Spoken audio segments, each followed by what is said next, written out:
Alright, welcome to day 44 of the Blizzard Buddies competitive group Ironman journey. At least I think it's day 44. It's going to be harder to track that without the daily videos. But that said, I'm happy to be making another video today. Even though it's only been a week or so, I miss the process a little bit. It's a pretty enjoyable hobby. But during my gaming time this week, I've been working on a lot of quests. I made a bold assertion at the start of this month that I'd like to earn a quest cape and get 599s before the end of the year. So no better place to start than with getting the quest cape. I managed to do several Grandmaster quests, which all give tremendous amounts of experience, and will be a big boost towards getting those 99s.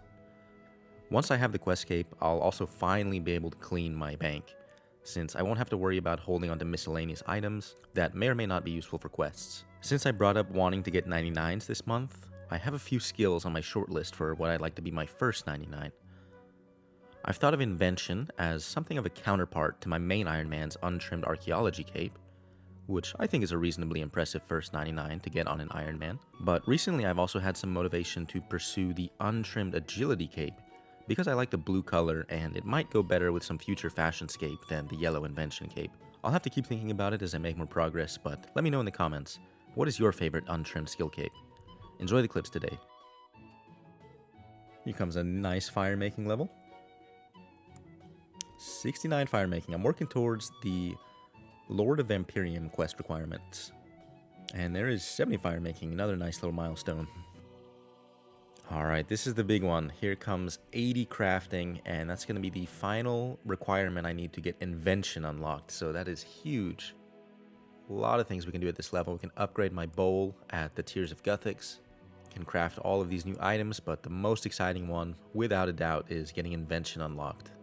Alright, and there's the Invention tutorial completed, so that's pretty exciting. Got myself up to 4 Invention, and before I do the researches that are unlocked at this level, you can actually claim a post-quest reward lamp from Chuck the Polar Bear if you've done the Back to the Freezer quest, and that should be a pretty hefty jump start to my Invention level. Let's go find out. Alright, 10,000 Invention experience puts me up to level 10. So, get myself a little double broadcast there, one for the clan, one for the GIM chat. That is at least level 10 in all skills. And I even got myself another research, so I'll go knock those out. And I may have to do some research on what is kind of the efficient Ironman method of progressing Invention this early. A little bit of AFK time, got myself 81 crafting. I bet by the time I get all the dust that I'm going to need for this account alone, I'll probably end up being like 83, 84 crafting even. Definitely need a lot of dust. Alright, so I got enough dust finally to make my first attuned crystal item, and I'm going to go for the attuned crystal teleport seed. I don't have a hatchet free. I think we have one as a group that we're sharing. And none of us have dragon pickaxes or mattocks available. So I think this is going to be the best one. It's going to be quality of life for herb runs and a lot of things that I do in Priv, so pretty excited to have this. And there it is, there's the attuned crystal teleport seed unlocked. Since I've got some more fire making goals to pursue, working towards that River of Blood questline ultimately, thought I'd go ahead and unlock the Ring of Fire. Should be a little experience boost as I'm training. Here comes 71 Fletching, another level. I'm going to need to get 75 soon. Here we go. This should be the final inventory before I get 76 fire making, and that is the River of Blood quest requirement done and dusted. There's a couple of other hefty requirements that I'm still going to have to work on, but that's going to be really exciting once I'm able to get myself to vyres. Alright, just knocked out my Grardor Reaper. Good amount of Slayer experience, good amount of bones as well, should be useful for prayer. And I'm not sure if these are the bones that are used for the high tier necromancy rituals, but if they are, I'll definitely be glad to have those. No luck on uniques, unfortunately. I did get the one Godsword shard, and I think it might be the Godsword shard that finishes the blade set for us. But we don't have any hilts, and Godswords are not all that useful anyway, but maybe it's kind of cool. Here's a clip from Accident's POV. He's making the group our first Reaver's Ring, which is pretty interesting. Somehow our Dagannoth King Luck has strongly favored getting rings over hatchets, which is definitely really good. This is a best in slot ring. Probably won't see a whole lot of use right now, as accuracy is still an issue, so we don't want to have that 5% accuracy penalty, but that's a pretty cool endgame item to have unlocked this early. Since I'm an inventor now, and I've got 20 invention, I can actually make skilling outfit pieces, so here I am making everything that I can. I made the full shark outfit, And I made most of the gemstone golem outfit. Gotta see how many more pieces I can make here. But yeah, looks like I'll be one piece short of having that full set as well. So those will definitely be big upgrades for my continued gathering skilling. And I'm sure I'll be able to get that final piece of gemstone golem outfit really soon. There's the Lost Tribe completed as I start working on the Goblin quest line. Let's see if we can do a little speed run of this today. There's the second Goblin quest done, Death to the Dorgashun. This one doesn't quite look like a Goblin quest, but apparently it's a prerequisite to get the Giant Dwarf quest done. Alright, big action hero moment here, saving Zanuck from the railroad just in the nick of time, and that's going to be the fourth Goblin quest. Another slice of ham completed. There's Land of the Goblins completed. Goblin quest number 5 of the day. Also puts me up to 76 herblore, so that's fantastic. Little post-quest reward for the Land of the Goblins quest. Or I guess it's actually a bit of a mini-quest in its own right, but there's these 5 bones that you can bury on Ubiusk here, and that gives you just a bit of prayer XP, so not too shabby. We'll call that Goblin Quest 6. Alright, that was the big one. Looks like I missed it, but that was the Chosen Commander quest done, so that's pretty much all the Goblin quests that I can do up until the Mighty Fall. So happy to have those done. My inspiration for this kind of started off as one of those flowchart man mode kind of deals, where all I really wanted was to unlock Dorgish Khan so that I could get my penguins whenever they would spawn in here. Couple weeks so far, I missed out on 1 or 2 penguins that were spawning in Dorgish Khan, so now I finally have that unlocked, and I've got basically one more quest line completed as well. With the Chosen Commander quest, that puts me up to 275 quest points, so I can claim myself one more dice here, and money's been really tight on this account, so getting these 1 million GP cash infusions is really huge. Unfortunately, not a fortunate component there. Alright, this quest kind of burnt me out. It's the one where you go through Mahjarrat and do that whole puzzle, or labyrinth, however you want to call it, but that is the Darkness of Halavale completed. I'm going to be working on the Vampire quest line now. I really want to get to Vyres, catch up to Chills, catch up to Accident, and really jumpstart the Prayer and herblore training. Been doing a lot of little quests. I don't really want to record all the boring ones, like Monk's Friend and whatnot, but there is 300 quest points, and gives me another dice. I'm lucky enough to get a fortunate component this time, so that's pretty handy. Alright, here comes the level 75 attack and strength. Unfortunately, I've been set on fire by my clanmates once again. We had a few days off of doing this nonsense, but they found me in the abyss training my melees. And I suppose it had to be done. Light the snowman on fire. But there we go, there's 75 strength, soon to be followed by 75 attack, and these are big levels because they're the final requirements that I'm going to be needing for the Blood Runs Deep quest.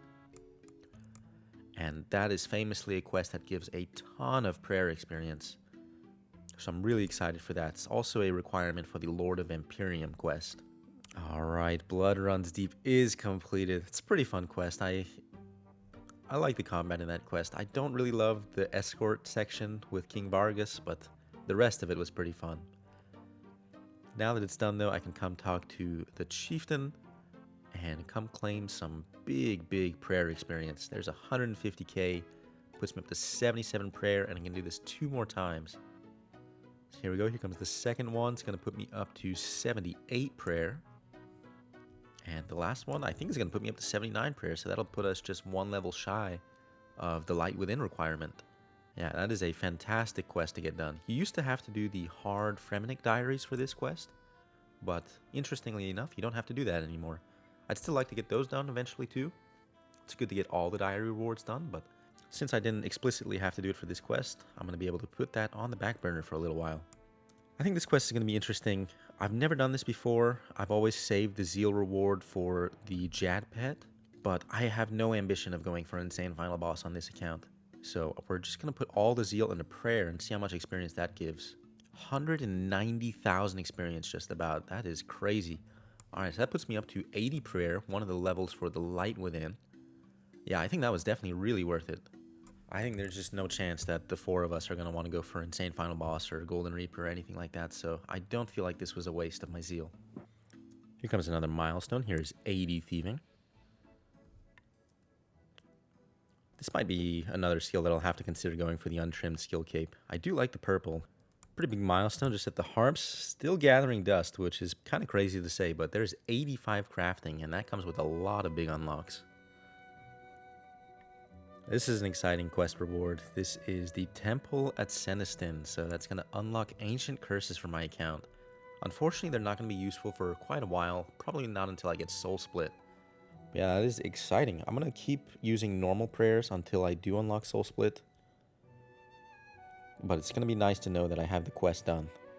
This was a bit tedious doing the ritual of the Mahjarrat fight. I'm just speeding through it in this clip, but once you kill your minions that you're responsible for, unfortunately you can't even help your teammates out with their minions. So it drags out the fight in a pretty unnecessary way. Apparently you can use Split Soul to bypass that, but that's not something I have unlocked at point in my account. It's kind of funny when you have a 7-on-1 with the Barrows brothers just taking on their one ice demon there, and like Aram can't even throw out a Vuln for the boys. Alright, this is exciting. This might be my first Grandmaster quest in the account done after Plague's End, but there's the Ritual of the Mahjarrat completed, and look at all these XP rewards. 110,000 agility is pretty nuts. Also 3 really big lamps of 80k XP, so that's really exciting. I'm going to put 2 of them into herblore, and I'll put 1 into agility. I really want to start working towards 85 agility and getting the Anachronia course completely unlocked. Since that quest put me so close to 80 herblore, just gotta make a few potions and I'll get that level unlocked. And there it is, there's 80 herblore, one of the requirements for the Light Within as well as the River of Blood quest. So 2 quests that I'm eager to get done. Training a little Slayer here, and here comes a big milestone for me. There's 80 Slayer, another Light Within requirement. And another pretty big level.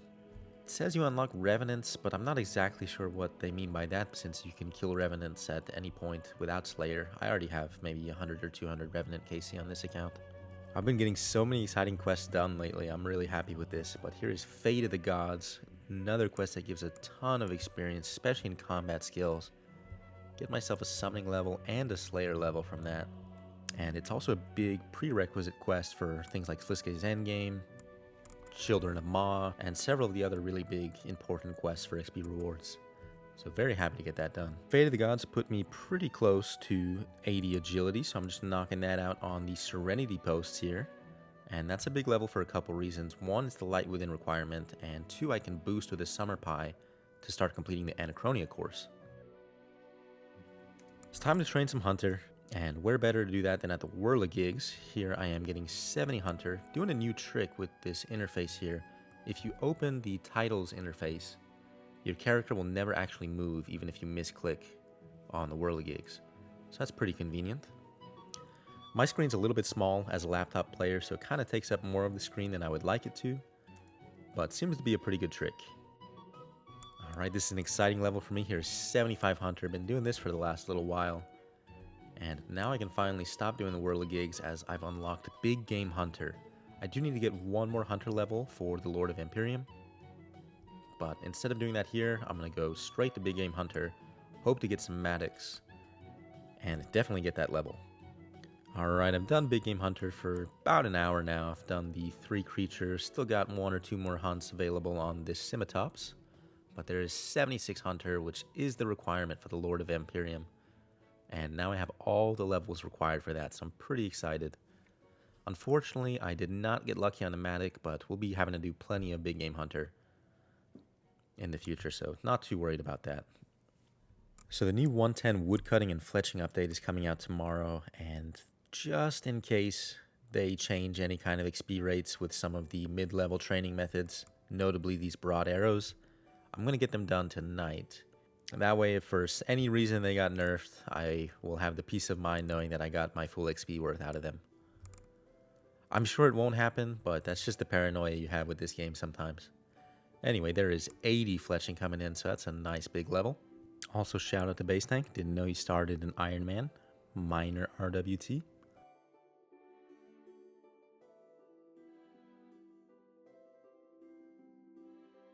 Oh no. Man, I'm so bad. I should have just eaten before. Man, come on. I was like done with the whole boss fight. Oh well, I guess at least now I can get a super attack and super strength potion. Maybe make the second attempt easier. Glad we're not playing competitive group hardcore. Alright, even all these years later, I remember that this is probably the most graphic cutscene in the entire game. Here we go. Gonna be dispatching Mr. Drakon here. Pretty unlucky way to go. Sun Spear through the dome. Definitely not ideal for that guy, but very ideal for me, as that is the Lord of Vampyrium completed. Or at least it will be once I go and talk to the final NPC.